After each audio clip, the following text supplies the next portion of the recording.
You are tuned in to What Up Baltimore online radio.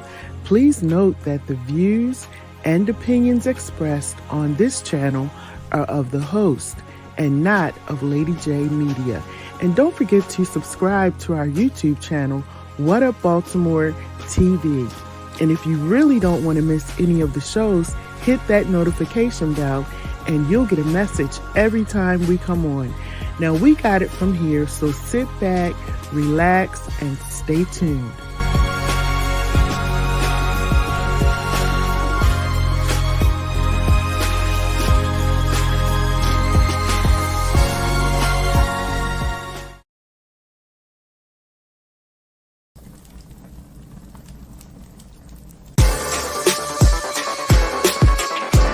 I know you do. I know you do, because that's what I do. I give you that kind of love that makes you come back. I'm your pusher, baby. Your pusher.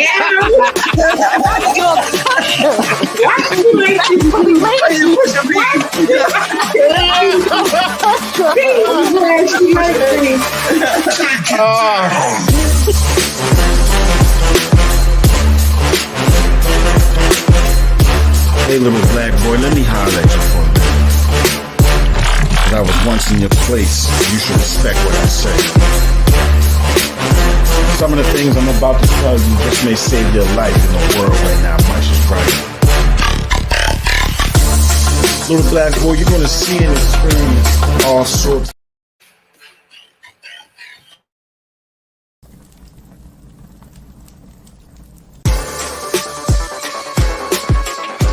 I know you do. I know you do, because that's what I do. I give you that kind of love that makes you come back. I'm your pusher, baby. Your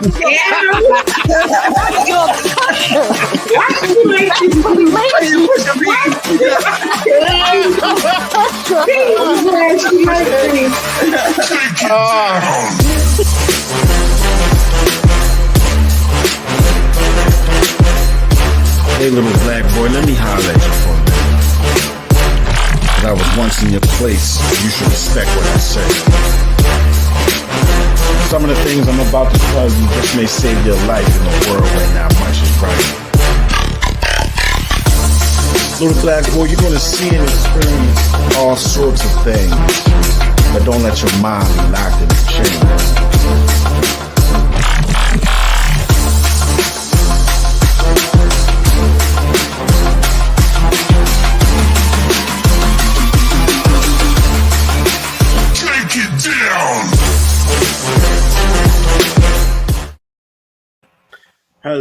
Hello, everybody, and welcome to Spitfire Poetry Shutdown. I am your host, John Hansboro. It is May 17th. Yes, May 17th, 2023. I hope everybody is having a wonderful day thus far. We got a great show lined up for you today. This has been brought to you by Butterfly Entertainment. Please subscribe to our YouTube page, What Up Baltimore TV, so you can stay up on all of the shows that we're doing. All right. Go Lakers, go Lakers. Okay, so we have a special guest tonight. I met this young lady at an open mic, I guess 2 or 3 weeks ago now. I heard her do some poetry, and I was like, I must have her on my show. I want to introduce you all to Miss Rodcita Gray. Rodcita Gray. Did I say that right? You said it right. All right. How you doing this evening? I'm doing fine. How are you? I can't complain at all. So I'm so glad that we had this opportunity to have you on the show. I heard you do some poetry, like I said, a couple weeks ago, and me and my wife, because my wife was with me too, we really enjoyed it. Thank you. Tell us a little bit about yourself before we get started. Tell the people about yourself a little bit. Well, I'm a hardworking Black woman, and I have 4 kids and 4 grandkids. I've had to go through some life battles, and as a result, it has made me stronger. And I started writing poetry. Actually, it started out as cards. When I was younger, and my parents couldn't afford for me to get them cards and stuff for their birthdays and Christmas, I started writing cards. And then once they liked the cards, it became poetry. it became a way to express my feelings. Right. And I took a break for a moment because sometimes at one point in my life it became too powerful. And it became to where I had to be more mentally ready for what I was putting on paper, because when you put it on paper, it just makes it so real. Yep. And that's about me. I love my family. Would you love what I do. Would you say, for me, I say this all the time, poetry is therapy for me. You know, I even said it in one of the poems I did that day I met you all. It's therapeutic for me to recite, write it, create it, all of it. The whole process for me is I've learned this. I didn't realize it until I was in a situation that I had no idea how I got there and how to get out of it. And writing just fell in my lap. Would you say it's sort of therapeutic for you? I would agree that it's 100% therapeutic for me as well. But I still had to take a moment at one point in time, and because I wasn't prepared for the therapeuticness that it is. And I was to where I was writing, but I was going through so much at the time, and I wasn't prepared for the realness of it. So I took a break, came back, and now it's like God is letting it flow. I love it. I love it. So look, without further ado, we're going to let you go ahead and get a couple poems in. We're having a little light conversation. On my show, there's no holds bar. Whatever you feel as though you need to get off your chest in poetry, you know, I want you to go ahead and do that. Relieve yourself, whatever you need to do to get to that special place, I like to call it, when we're reciting our poetry. You definitely feel free to. How long would you say you've been writing?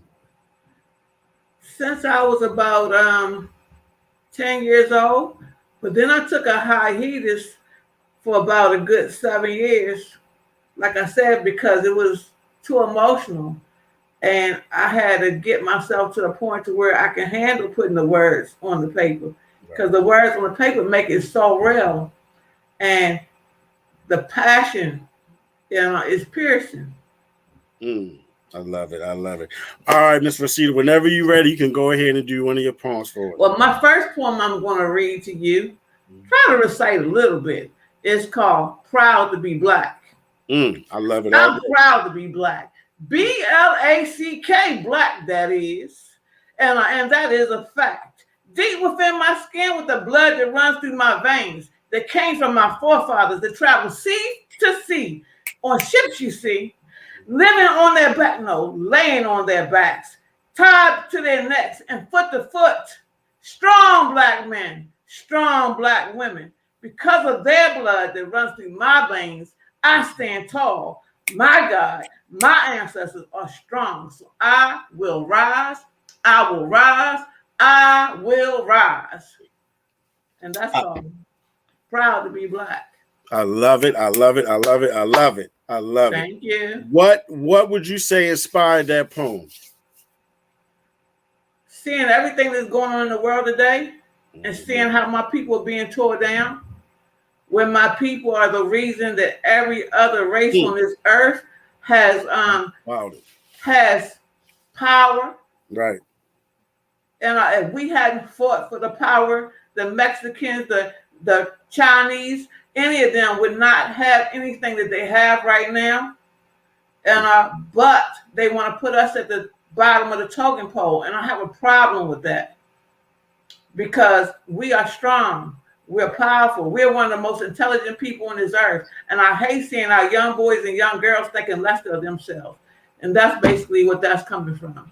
Yeah, I share that with you. I really, really do. It's frustrating. At times, honestly, it depresses me. I'm not even gonna lie. Some of the stuff that I see from our young people, because they have so much inside of them, and they got talent that they don't even know that they have. They got things inside them that need to be brought out that they don't even know that's there, and then they don't know how to get it out. Some of them, you know, they don't, and they don't have people believing in them. Right. Exactly. And I find, like, I have this one student, he's always talking about fighting, right? Mm-hmm. And I have to tell him all the time, you're too smart just to use fighting. And I think about it in another way. Right. And you got a future ahead of you. If you don't learn how to control the fighting now, you're going to end up being someplace you don't want to be. And use your intelligence. And use this instead of this sometimes. Right. And like, for example, tell the teacher. That gives you a backup. Mm-hmm. Then if she don't handle it, you handle it. But if you go and handle it on your own and don't tell her, you have no backup, so you in as much trouble as the other person. Absolutely. And like I tell my students that go to my center, which is Amazing Grace, and you all are intelligent. You have a better future than I had, even your parents had. Mm-hmm. But you got to make the right choices. So it starts with you, and every one of them teachers at them schools already have what you need. And go ahead. It is. I didn't mean to cut you off, but it is a issue with problem solving. Like, just instead of solving a dispute with fists, they have to have, like you said, something that gets them to a point where they can think first. Because one decision, as we all know, will take a couple seconds, and you spending the rest of your life in prison, or you may be even dead. You know what I mean? Over something that fast, And the way I tell them, as being young Black men, you really have to be careful. Mm-hmm. Because they would rather see you behind bars than out here being a doctor, lawyer, scientist, and everything else that you can be. And I'm like, young man, you are so articulate. Mm-hmm. This particular young man I'm talking about reads. He's like in 5th grade. He's reading on a middle school level, and loves to read, and picks up things just like that. But temper can change your life just like that. Right. So I feel like it's my job to show you, one, that you're loved, two, that you can do better and handle things. And I love it. I wish we had more and more leaders and teachers like yourself, because that's what these babies need. They need love, I believe. I really do. I really do. All right, Miss Rodcita, whenever you're ready, let's do something else. The next one is called I Stand. I stand. I stand. Many of you see a strong Black woman because I stand. You don't see when I close the door because I stand. You don't see the tears that cry behind the closed walls because I stand. You don't see what goes on through my heart because I stand. You don't see the pain that makes it and takes me to stand because I stand. You don't know that sometimes I don't feel like standing, but I still stand. Sometimes I just want to wither away, but I still stand. Mm-hmm. The pain can be so hard and piercing, but I still stand. The wind tries to knock me down, but I still stand. Because if I fall, who's going to stand with me and mine? So I must stand tall. I love it. I love it. So you have an amazing energy, and I can feel your passion in your words. You know what I mean? And I share that. I'm very passionate about my delivery, because I really want people to get it. You know what I mean? Especially if I got a couple poems that I've just written that's straight for young men and women. And I want them to feel what I'm saying, understand what I'm saying. You know what I mean? Or at least give them a chance to think about some of the things that I said. You know what I mean? Now, what inspired that poem right there? Things I've gone through in life.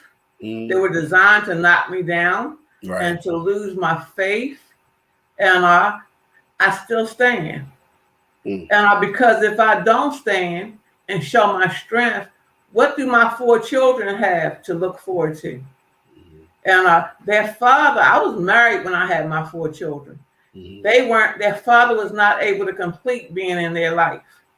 And because of illness. So I had to be both mom and dad. So I had to stand. I had to be strong. And if not, they would not be successful. Mm. And that's where that comes from. Things would knock me down, Mm-hmm. but I still had to get back up. And sometimes I would want to cry and give up, but I couldn't do that in front of them. I had to get back up. Right. And that's where all that comes from, getting back up, standing strong, so that me, my children, and my grandchildren can have something to look at and be proud of. I love it. I love it. What is your writing process like when you're writing? Do you normally, have an emotion going on or something like that, and then you start to write, or you just feel a creativeness that you want to quench and you just start writing that way? Like, what is your process? It just happens. I could be riding down the road, Yeah. and all of a sudden the words will just come to my mind, and I'll put my the mic on my phone Mm-hmm. and do voice to talk, Mm-hmm. so I can get some of it. You're right. You know, it doesn't always get all the words right, but it'll get the gist of it. Right. And then put it into action once I'm able to. My daughter, if she listens, she'll laugh, because sometimes she gets texts and she's like, "What's this, Mom?" Because she was the easiest thing to push up while I was driving. Gotcha. To record it. Gotcha. So then she's like, "Well, one thing I know, my mama can write." Now you record it and do stuff, because I do the same thing. You do it because you don't want to forget the idea or the flow that you had. Yeah, I do the same thing. What does it feel like to you when you not recite it, but when you read your own poetry? Like, how does that make you feel? It's a piercing feeling, which is why I had to stop for a while, because it made me deal with my inner feelings that I was not ready to deal with for a minute. Mm-hmm. And so I had to wait until I got a little stronger to be able to deal with my inner feelings. Wow, that's beautiful. Riding down the street, reading, walking, whatever, I can get an idea the same way. For some reason, sometimes when I go to church and leave, or I could be sitting there and something will just hit me right there. I'm listening to the pastor preaching or something, or my wife may be singing a song, anything, and something will just hit. I could be watching a TV show or something like that, and it'll just, something will just click. If I'm ready to write, I just say, God, give me what you want me to write. And a lot of times He'll give me what He want me to write. And like this next poem I'm gonna read is what He gave me, what He wanted me to write. And it be coming from left field, but then once I put it down, it's flowing. It's like He's speaking through me. Yes. See, at church, I don't get that opportunity because I'm in charge of the kids. Okay. So I have to use my creative flow with them. Right. But sometimes I'm just sitting there, I'm like, okay, God, I'm ready to write. Give me what you want me to write. And that's what this next one came from. Let's do this. Whenever you're ready, I'll let you do it. Okay. I'm Black, proud, and free to stand. You know how, let me start again. I'm Black, proud, and free to stand. You don't know how powerful that statement is to me.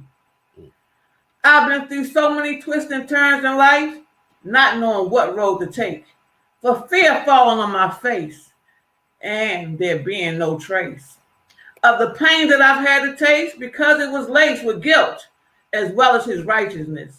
Freedom and peace, sometimes with a tease of good, only for the devil to seize it all and cause me to fall, bruising me all up and placing fear in my heart.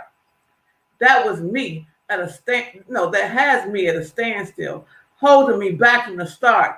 Before I start to even make a sound in the world, He has me bound, but yet with God I'm found, because God from heaven above has my soul in His heart filled with love. I love it. Do you have you released any material? Do you have any books out right now? I'm a rookie. I have not released anything. I am a rookie. I know you plan on to, though, don't you? Yes. Yeah. My kids have been telling me for like the last 20 years that I need to. Right. I'm sorry about that. Go ahead. It's like this. This is the year of growth. And Absolutely. Absolutely. Since COVID, like I say, I changed churches. I changed everything. And I even went into business for myself. So I had taught for a private school for 27 years and went to doing it for myself now. COVID did change a lot of things. I did a lot of writing during COVID. Did you write a lot during that time as well? I did not. I did not start writing again until the last few months. And like I said, I was going through so much and change. I wasn't mentally prepared to deal with putting my pain on paper. Wow. And cause see, when you put the pen, the deepness of it is when you put it to pen, you're really feeling it. At least I'm really feeling it. Mm-hmm. And it's really coming out. Mm-hmm. But I wasn't prepared for the external healing. I was holding it internal. Mm-hmm. And I didn't think that I was ready for it externally. Even though externally helps a whole lot, I didn't think I was ready for it externally.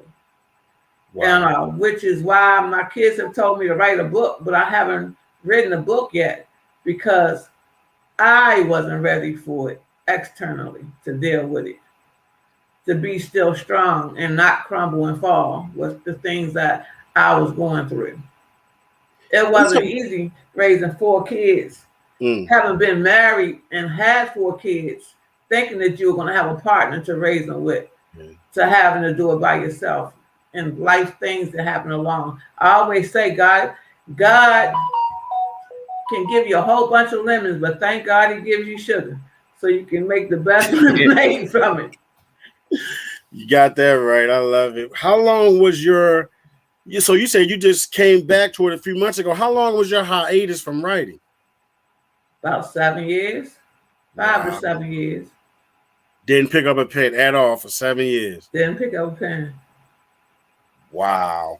I definitely understand and know where you're coming from. I always wanted to write a book. One of my late uncles wrote a book when I was a kid, and that it did something. Like my dad told me about it. I never saw it or nothing, but it did something to me. It made me have a love for writing as well. I was always, my father was a football coach, so we were playing sports and doing things like that. But the writing was always there for me, even as a young kid, but I didn't even realize it. I used to write little letters to girls and things like that in elementary school. As I got older, and then when I really got into a situation that I had no idea how to get out of, that's when my writing came to me as well. And I was able to put it down. I had to get permission from my wife because I talked about some of the things that we dealt with as a married couple with 2 daughters. So at the same time, it's therapeutic, but even me, I go back sometimes and I read it and I'm like, wow, like I can't believe that we even dealt with that and was able to come out on the other side of it. You know what I mean? So I believe, especially if you're married, sometimes that can help because, let's say, in my situations that I have been in, a lot of times it's better to write it to the person or write about it than to even speak it because people hear written language better than they hear your voice. Wow. You just dropped something right there. You just dropped something on me. And you know what? The next time me and my wife have a disagreement on something simple, I'm a texter or write it, because you're right. When you're having the conversation with people, sometimes they're waiting for you to finish so they can respond. They're not listening. I might not be listening to what you're saying. I'm just waiting to get my turn to jump in. You know what I mean? Yeah. So I love that. That's a great idea, honestly. It really is. It really is. I like that. Do you have anything else you want to read to us tonight? I got one more. Sure. It kind of goes with the other one. Okay. It's called Proud, Black, and Free. Proud, black, and free. Free, free, and free. That's me, proud, black, and free. There's no bondage to set me back, no chains around my neck. I'm broken free. I'm free to be me, no shackles to hold me down. I've been set free. I'm proud to be me. You can spit your words at me, and they will pass on by. Because I can't lie, I don't care. My God has set me free. The chains are released. I'm proud, black, and free. Free to be me. I love it. You are very, very powerful in your writing, and you know how deep you go into it. Proud black woman. I love it. I really do. Wow. So what would you say is something that with writing, I believe that that's something that we need to push on our babies in the community, to give them something different. Well, I don't want to say push it on them, but let them know that there's something there like that they could use to help with their feelings, writing it down or reciting it or anything like that. I really believe that we need to really try and help these kids in some way, because two things we need to do. We need to introduce writing to them, but even more so than that, they need to know their history. They need to know where they've come from. Right. And they see the man on the street, right. And especially if they live in the city, they see the drunk, they see the man on the street, they see the drug dealer, and they see them as being colored. Mm-hmm. And they don't see the scientists. They don't know that, okay, open heart surgery would have been possible without a black man.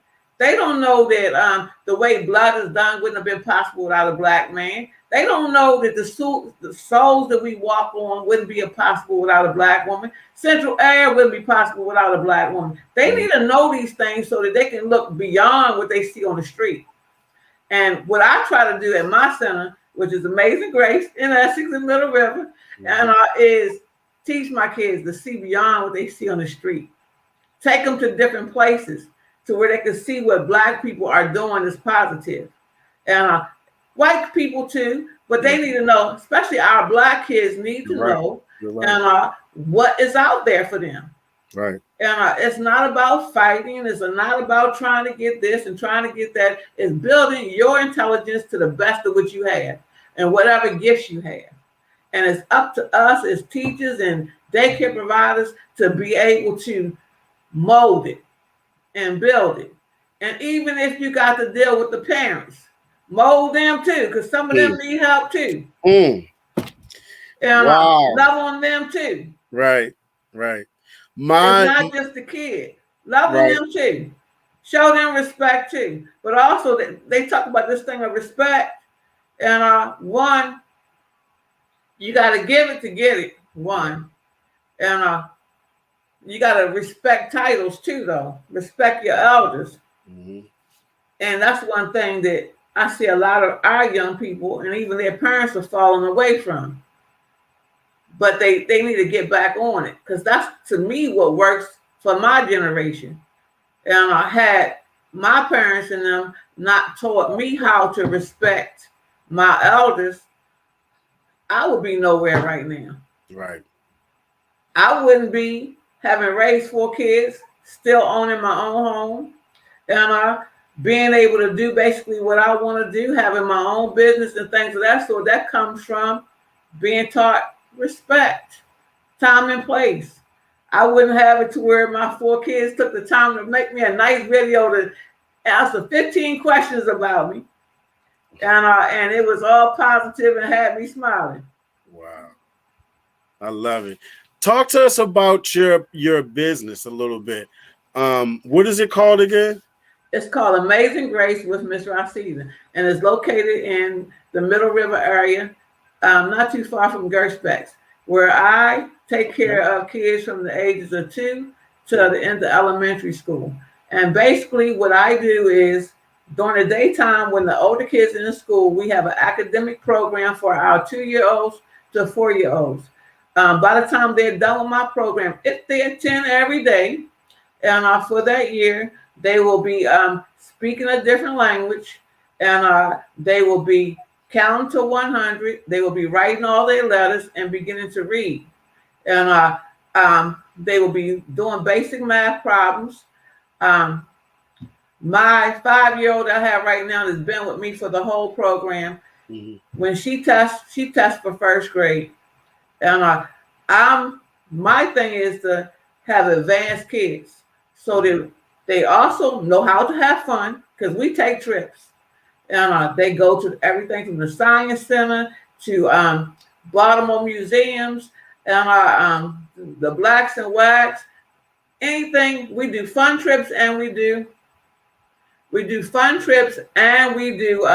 educational trips.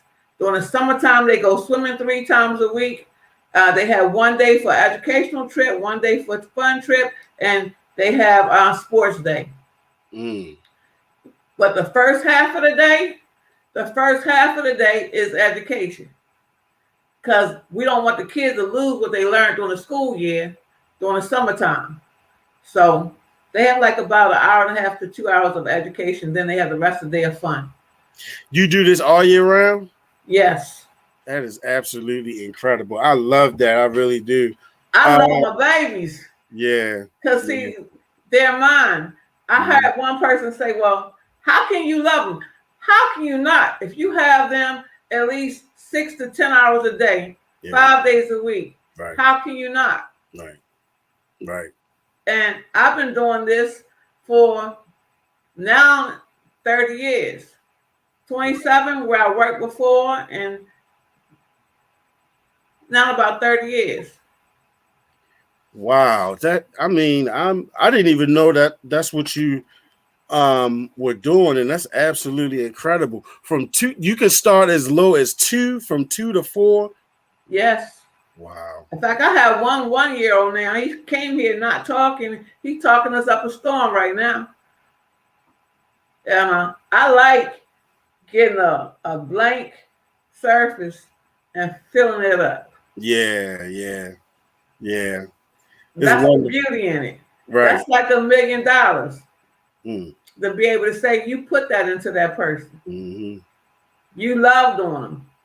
And I love it when they come and tell me that they love me and they want big hugs and things of that sort. And I tell all my parents, if you don't want your child to get a hug, don't bring them to me. I can't do it. Because they're going to want to hug me and I'm going to want to hug them. And I got cameras all in my facility so you can see it's nothing else.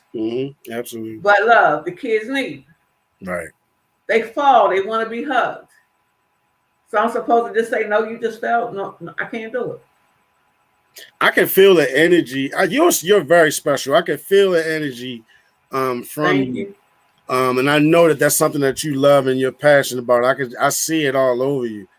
God, that is beautiful. I want to give, while I'm thinking about it, I want to give a shout out to Kern Hill. I met Miss Rodcita at an event that Kern Hill was doing. Well, you all were there, was doing it. The energy that day was absolutely amazing. I met some wonderful people. I met you. And one thing about poetry to me is opened up so many doors over the last couple years of some interesting people that I've run across.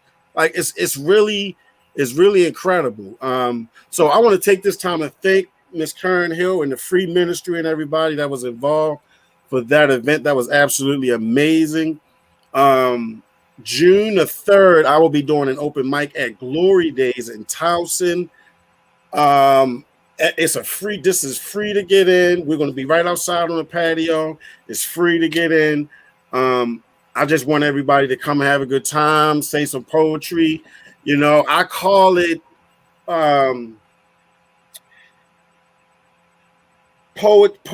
I call it not spiritual poetry. God, what was the word I used? It wasn't spiritual poetry. I said it was like poetry therapy or therapeutic poetry, whatever the case may be. Because when you get there, I want people to come in, feel one way, and when you leave, you feel a totally different way. You know, like we did that night. Exactly. Yep. And I'm telling you, every single time I go to an open mic, I always have a good feeling when I leave. I'm rushed with all types of ideas running all around, and I just love the energy that I feel from people. That was when I saw you perform at this event that we were at. Was that your first time doing an open mic? Yes. Okay. And how did you feel about that? Oh, I was loving it. I was like, this is for me. Mm-hmm. Yeah, I love it. And you did a wonderful job. Thank you. Absolutely. Now with your business, it's funny because I have something in common with you. So my mom was a daycare provider from the time I was about, I don't know, 8 until I had my first daughter at 33. And then she retired and just started, hanging out with the grandkids. So I know that you deal with a lot because with the parents, I saw my mom do the same things you're talking about, dealing with the kids and then dealing with some parents. Even as a child, some parents would call my mother all hours of the night with issues that had nothing to do with, her watching their kids, because of the type of person that she is. And, they were, love. Yeah. Some of the young ladies definitely like to talk to her and do things like that. Some kids that she had, I know still to this day that are friends with me and my brother. And I'm 48 years old. You know what I mean?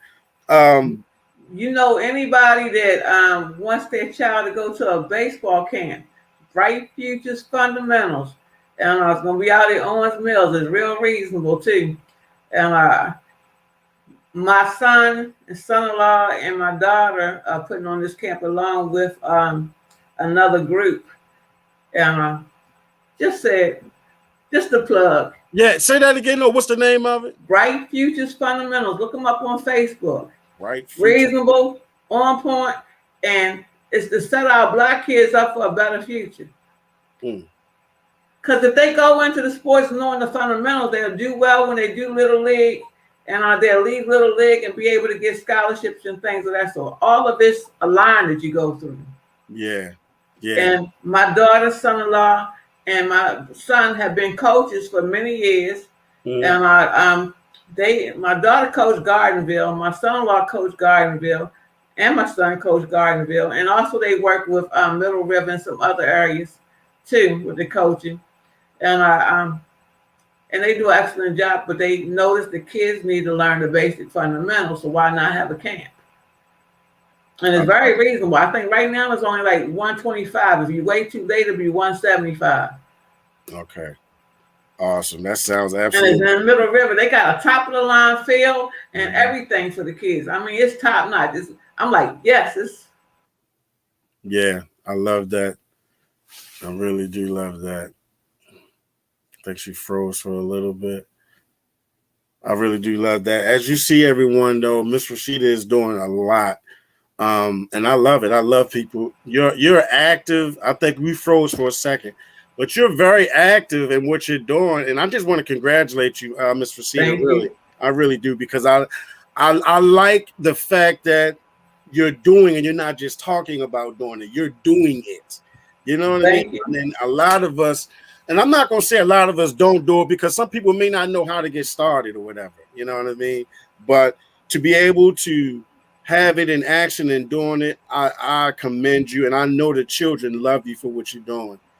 This is some of the things that you're doing with these young children. They'll never forget it, ever. Yes. They'll grow into their adult years and actually use some of the knowledge and caring that you showed them. They're going to do it to their own children somehow. I pray so. Pray so. Absolutely. Also, come check us out at Victoria's Living Faith, 425 Maryland Avenue. That's where Karen and I, all the group of the people that you saw at the program, that's our church.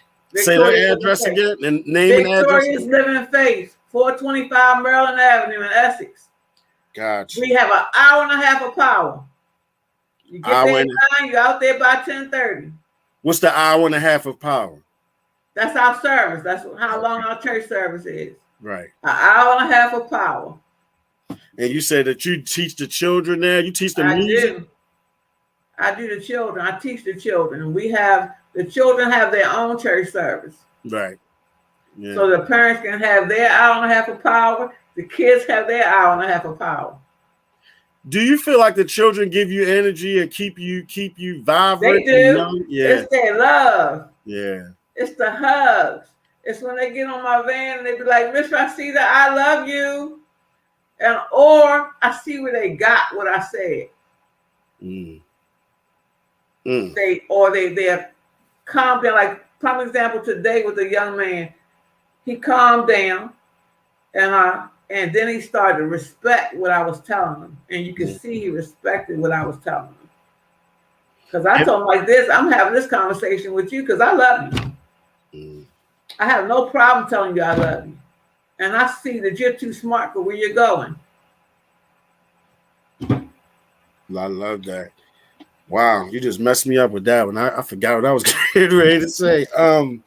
Okay, so with your passion and your love for writing, have you implemented any of that to some of the children that you're around or talked to them? I had to where when we do Bible lessons, I have them write what they think about it and put it into their own words. And then what I do is I get them to stand up and speak because I want them to get comfortable with speaking in front of other people. Because if you get comfortable with speaking in front of your peers, then you can speak in front of groups. Right. And then you're prepared for business, poetry, whatever. You're absolutely right. June 3rd will be the open mic that I'm doing. I hope that you can attend. What would you say is something? Can you send me that in a text message? Absolutely, I will. Yeah, I'll send you a flyer, definitely. I'll definitely send you a flyer. But where do you see yourself going with writing right now? Like, what do you see in the future with you with writing? Do you want to put out a book? What I see right now is maybe doing a couple of more open mics, writing some more, and as it comes together, maybe have a book, but eventually a story. But I got to go get more mentally prepared to do my full story. Because there's a lot of details and there's a lot of things I've been through that took a lot of strength. Right. See, many people that have gone through some of the things I've been through committed suicide. Or had what they had called broken heart syndrome. But God kept me strong. And eventually I'll write about it. I love it. I had to do the same. It wasn't easy for me to my first book is called Unusual Favor. And it wasn't easy for me to put it down at first. And then one day I was confused on how to start, you know. And one day I just started just writing. I just wrote. And that just led on to one page and another page. And it kind of got me into a process because the story that I wrote, I know the story backwards and forwards. You know what I mean? Most of it took place from 2012 to about 2017. And I didn't have an issue with writing because the story stayed so fresh in my mind, how I felt, how my wife felt when we were dealing with this, what was going on in our home. And I to this day, I still do therapy. Therapists really helped me to see things differently that I was They doing. do. I do it as well. Because I have a title for a book. I just haven't got to the thing. It's called Broken Crystal. I like that name. Because crystal starts off as something very beautiful and people treasure it. But then things happen and it breaks. And it's up to that person to put it together again. And that's what I'm doing, putting it together again. We all don't know what everyone deals with. We all deal with so much. And it's interesting because I say it all the time. When you're talking with people every day, on an every day-to-day basis, and you're shopping and work, whatever, you never know what people are dealing with. You know what I mean? Yeah. With your poetry, have you ever had a situation where someone came to you and was like, you know, what you just recited or shared moved me in a certain type of way? Have you had anyone come to you with that yet? I have, and I have this one song that I sing to the kids that it's a simple song, and I can't sing, but any kid I sing it to and I get in their ear, they can go from being hysterical to calm. And it's just, it's like one day I had a young child that mother had died, right? And they kept on having meltdowns. Yeah. So I would say that their name, and the song goes like, I'll say it like for you. It goes something like, John is God's child. John is God's child. And God loves John all day long. John is God's child. John is God's child. And God loves John all day long. You are the apple of my eye. You are the core of my heart. You are my everything. And I love you. But the part of when I said the God's child part is when they start to calm down. But that was given to me by God too. I definitely understand. I really do. One last thing before I let you tell everybody how to follow you and things like that. I also do children's parties called Burst of Fun. Burst of Fun? Burst of Fun. Burst of Fun. Okay. Where you don't have to do anything besides decorate. I entertain the kids all day long. I supply the games. And if you want arts and crafts, you supply the arts and crafts. I do the activity with them. I make sure they're nice and tired when you get back with them. I mean, we do everything from musical chairs to limbo. I'm up there and I'm in costume. Okay. I can be either in costume or out of costume.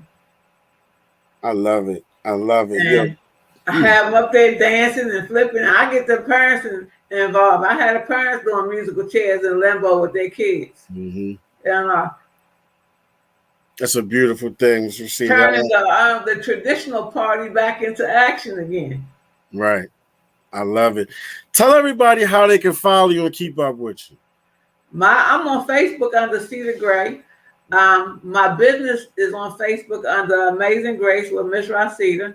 And Burst of Fun is also on Facebook called Burst of Fun with Miss Rodcita. I tell all teachers and daycare providers, people who deal with children, I thank you for your service. The same way I do with a veteran or things like that. I definitely thank you for your service, for helping and teaching our babies. How do you deal with the part of it where as though it may put a little stress on you? Because sometimes I've done. Lord help me to hold out. That's what I'll be like sometimes. You know what I mean? Help me to hold out. Yeah. Because it's I know it can be rough at times. Yes. And sometimes you just got to get an ad. But my main thing is for some reason, when I yell out, Lord, help me to hold out, the peace comes. And then you can deal with it. Because you have some kids that think they grown. Yeah, absolutely. And I call them mouth almighties. And I tell them, I try to show them how to use their mouth in a positive way. Versus some way that's going to get them in trouble. To reallocate it. Right. They don't always listen, but I figure when they get older, and they'll come back to me and say, "Oh, you were right." You are. It's there. It's like I try to plant the seed. Right. And I try to water the seed that I planted. And whether you want to continue to feed it or not is on you, but it's there for you to come grab on, whether you're 20, 30, or 40 years old. Because these kids, the ones that I'm talking about right now, are 8, 9, and 10, they'll remember.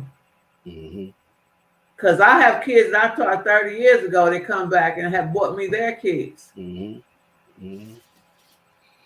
Ms. Rodcita, I thank you for coming on. Thank you for having me. Yeah, I appreciate you for what you're doing. Truly, like you are a gift. You know, you're an angel, and I commend you on it. I really do. I pray that you keep the strength to continue what you're doing. You know what I mean? It's a pleasure to have you on here. You say they can follow you on Facebook under Cedar Gray, right? Yes. Okay. Absolutely. Guys, remember June 3rd, Glory Days in Towson. I'll be doing an open mic from 7 to 10. The mic starts at like 8 o'clock. If you can come out, Ms. Rodcita, I would love to have you there. Oh, I will. Just send me a text message. Absolutely. I definitely will. You stay safe out here and vigilant. Is there anything you want to say to anybody before you go? Peace and blessings to all of you. May God be with you on your journey. And I pray that you make the right choices, because this life is hard. Definitely about choices. I tell my daughters all the time before I drop them off at school, make good choices today. Because you know, your choice can change your life in a snap of a moment. Absolutely. Absolutely.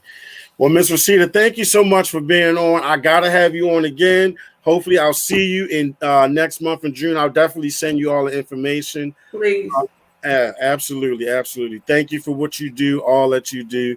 Stay safe out here. Everyone, if you want to be blessed, you must bless someone else. All right? Definitely. Yes. Ms. Rodcita, thank you so much. You'll be amazed at how it come back to you, too. Peace Talk about you too. Come right back like a boomerang. Yes. Every time. Thank you so much for coming on, Ms. Rodcita. I'll see you soon. You stay safe out here. Okay. Stop by and see us at Victorious, too. Absolutely. Have a good evening. You too. Bye-bye. All right. Just wanted to let you know that the host of this show appreciates the time that you've spent with them. Now, don't forget to like, share, comment, and subscribe to our channel so you can keep up with everything that we're doing. And most of all, thank you for tuning in to What Up Baltimore online radio, where the people have the power.